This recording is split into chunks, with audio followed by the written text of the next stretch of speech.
အားလုံးပဲမင်္ဂလာပါဒေါက်တာဖုန်း channel နဲ့ကြိုဆိုပါရစေဒီနေ့ကျွန်တော်ပြောချင်တာတန်ချမယ့်ကိစ္စပါနော်ဆိုတော့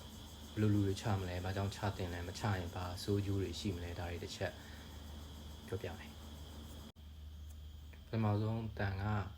အပြင်စာစားတာမစားတာနဲ့တိတ်မဆိုင်ပြင်စာစားရင်တော့ပိုဝင်မှာပေါ့လေဒီကတချို့သားတွေပေါ့ဝက်သားဆိုရင်ဘလို့ချက်တန်ပါနိုင်တယ်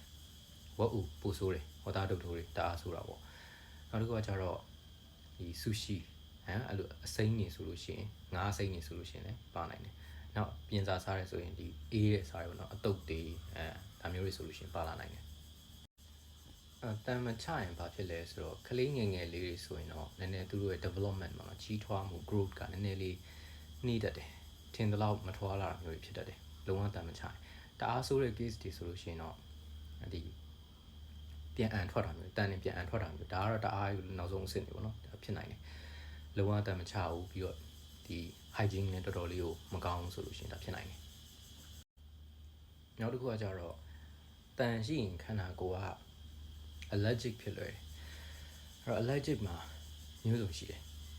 ရိုးရိုးဟိုအင်ပြင်ထားတာလည်းရှိနိုင်တယ်ခဏဓာတ်မတည့်တာမျိုးတွေခဏဖြစ်နေတယ်ပေါ့နော်နောက်တစ်ခုကကြတော့ခဏနာရည်ယိုတာ rhinitis လို့ခေါ်တာနာချီတယ်နာရည်ယိုတယ်ရာသီဥတုကူးပြောင်းဆိုရင်သူများနဲ့မတူဘူးကတအားဖြစ်တယ်ပေါ့နောက်တစ်ခုကကြတော့ပန်းနာရင်ချက်ဆိုလို့ရှိရင်လည်းသူက allergy ကနေတဆင့်သွားတဲ့အတွက်ကြောင့်မလို့များသောအားဖြင့်ပေါ့နော်တန်မချဘူးဆိုလို့ရှိရင်ပို့ပြီးတော့ထိန်းရတာခက်တာမျိုးတွေဖြစ်နိုင်တယ်နောက်ဆုံးတစ်ခုအနေနဲ့တန်မချရင်တန်ကဒီကိုစားသမျှအစားအသောက်ရဲ့ nutrition တွေကိုသူကလည်းတစ်စိတ်တစ်ပိုင်းသူကစားယူသုံးစွဲတဲ့အတွက်ကြောင့်မလို့ iron deficiency ရတတ်တယ်တန်တက်အားနေတာပေါ့နော် iron deficiency ရတတ်တယ်အဲဒါဆိုရင်ခန္ဓာကိုယ်ကနည်းနည်းလေးဖြူဖြော့တာမျိုးတွေပြီးရင်နှုံးလွယ်တာတွေရင်တုန်တာတွေလေကားအတက်အဆင်းတွေမှာမောလွယ်တာတွေဖြစ်နိုင်တယ်လူကြီးကလေးမရွေးဘူးပေါ့နော်အဲ့တော့ကျွန်တော်တို့တန်ဘယ်လိုချမလဲ6လတစ်ကြိမ်ချလို့ရတယ်4လတစ်ကြိမ်ချလို့ရတယ်ကိုကဝက်သားတွေတိတ်မစားဘူးပြင်စာတိတ်မစားဘူးဒီဆူရှီတွေတိတ်မကြိုက်ဘူးဆိုရင်6လတစ်ကြိမ်ချ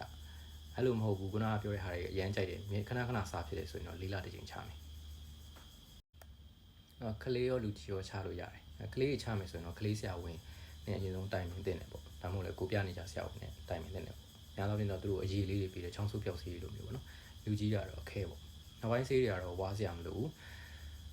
အစာစားချိန်နဲ့2နာရီလောက်ချပြီးတော့ညာအိတ်ခါမီလေးတောက်လိုက်ပေါ့နောက်နေ့မနေ့ကျရင်1ရစ်တာရှော့တာကြိုက်တယ်ဘာမှမရှိဘူးဘာမှ